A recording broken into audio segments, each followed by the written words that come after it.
Hello मेरे प्यारे बच्चों, बहुत बहुत स्वागत है आप सभी का आपके अपने प्यारे से यूट्यूब चैनल इंस्पायर स्टडी पर। चलिए माय डियर स्टूडेंट्स, शुरुआत करते हैं आज पद्यांश नंबर 9 और 10 की। यानी कि इस वीडियो में पद्यांश नंबर 9 और 10 होने वाले हैं।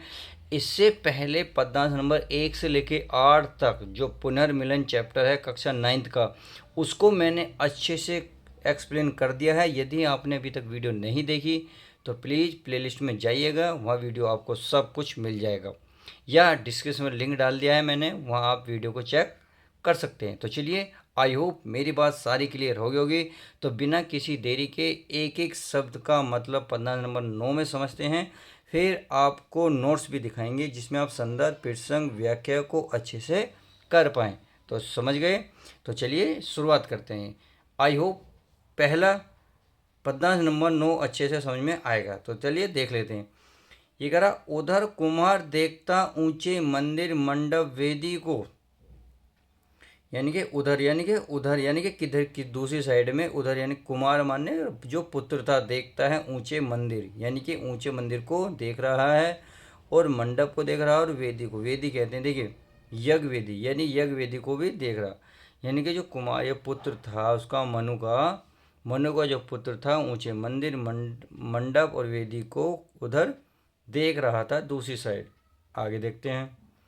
यह सब क्या है नया मनोहर, कैसे यह लगते जी को। यानी कि यह क्या है, यानी कि ये सब देखकर वह सोचने लगा कि यह सब कितना मनोहारी, यानी कि मनोहारी और सुंदर है। यह कैसे लगते जी को, वो जो मेरे मन को, हृदय को अच्छे लग रहे हैं। यानी कि कैसे लगते जी को, जी माने होते हैं हृदय या मन को। यानी कि ये कैसे मेरे मन को अच्छे लग रहे हैं या आकर्षित हो रहे हैं। माँ ने कहा, अरे आ तू भी। जो श्रद्धा की जो पुत्री, यानी कि जो मनु की पत्नी थी, उस बेटे की माँ कह रही है, बेटा इधर आओ, अरे आ तू भी, यानी कि पुत्र तुम भी इधर आओ। देख पिता हैं पड़े हुए, यानी कि देखो बेटा इधर आओ और अपने पिता को देखो जो पड़े हुए हैं। पड़े का मतलब लेटे हुए हैं, यानी कि ज़मीन पर जो घायल अवस्था में लेटे हुए हैं, उसके लिए आया कि लेटे हुए हैं। तुम्हारे पिताजी यहाँ पर कहाँ, जमीन पर लेटे हुए हैं। आगे, पिता आ गया लो यह, यानी कि अब कह रहा, माँ की जो पुकार थी, मतलब उसे सुनते ही क्या, पुत्र पुत्र आया और पिता से बोला, पिता लो देख कर, यानी कि पिता को देखकर वो बोला, पिताजी देखो मैं आपके पास आ गया हूँ। कहते उसके रोए खड़े हुए। जब उसने इतनी बात कही, यानी कि पिता से बात कर पुत्र अत्यधिक प्रसन्न हुआ, जिससे दोनों ही प्रसन्नति हो गई, यानी कि रोमांचित हो गए। कहते उसके रोए खड़े हुए, यानी कि किसके, मनु के तथा उसके पुत्र के, दोनों के रोंगटे खड़े हो गए जब पुत्र अत्यधिक प्रसन्न हुआ तथा दोनों ही खुश हो गए। आई होप इतनी अच्छी से पद्यांश मैंने को समझाया है, आपको उम्मीद है सब कुछ क्लियर हो गया होगा। अब क्या करते हैं, अब हम संदर्भ प्रसंग व्याख्या को अच्छे से देख लेते हैं। तो आपका संदर्भ क्या रहेगा, पूर्ववर्ती रहेगा, जो मैंने पहले ही बता दिया है। प्रसंग देखिए, यह प्रसाद जी ने एक किशोरवय बच्चे की मनोभावना का सूक्ष्म चित्रण किया है। अब यहाँ व्याख्या को देख लेते हैं। व्याख्या है, प्रसाद जी कहते हैं कि इस समय उनका पुत्र वहाँ बने ऊंचे ऊंचे मंदिर मंडपों एवं यज्ञ वेदी को देख रहा था। वह सोचने लगा कि यह सब कितना मोहक तथा सुंदर है, जो मेरे मन को आकर्षित कर रहा है, जो मेरे मन को आकर्षित कर रहा है। मनु के चेतन होने पर माँ श्रद्धा ने अपने पुत्र को पुकार कर कहा कि तू भी आकर अपने पिता को देख ले। देख ये भूमि पर लेटे हुए हैं, यानी कि देख ले ये भूमि पर लेटे हुए हैं। माँ की पुकार सुनते ही वह आया और पिता को देखकर बोला, पिताजी देखो मैं आपके पास आ गया हूँ। पिता से बात कर पुत्र अत्यधिक प्रसन्न हुआ, यानी कि बहुत ज़्यादा वो खुश हुआ तथा दोनों ही रोमांचित हो गए। आई होप इतनी समझ में आ गई होगी। तो चलिए पद्यांश नंबर 9 को देख लिया, पद्यांश नंबर 10 को और देख लेते हैं।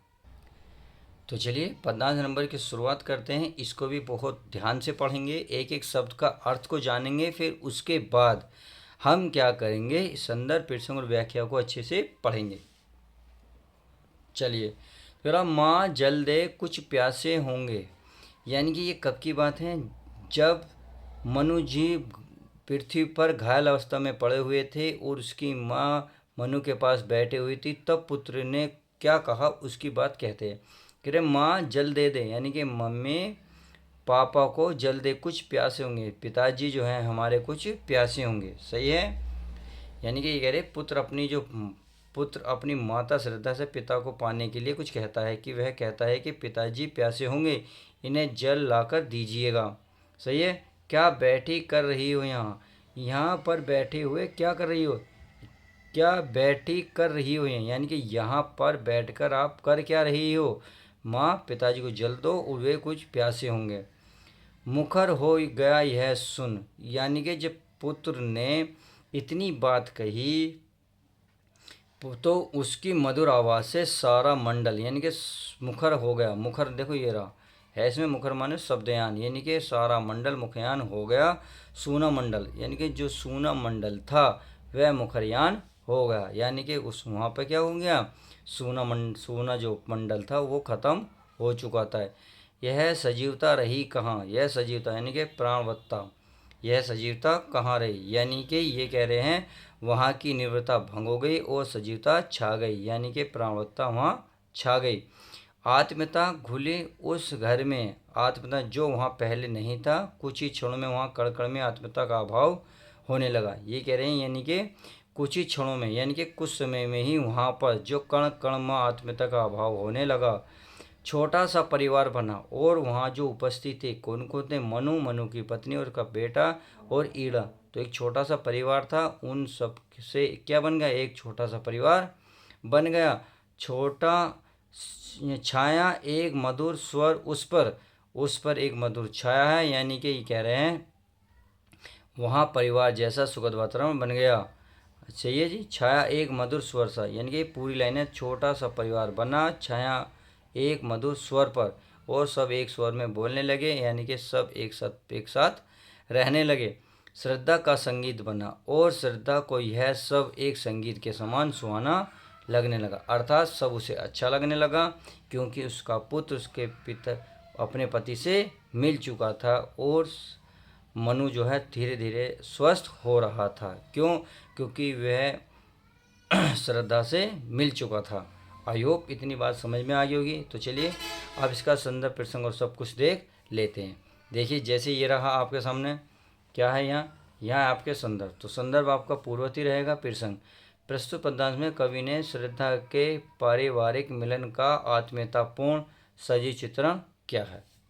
अब इसको क्या करते हैं, अब इसको देख लेते हैं व्याख्या में।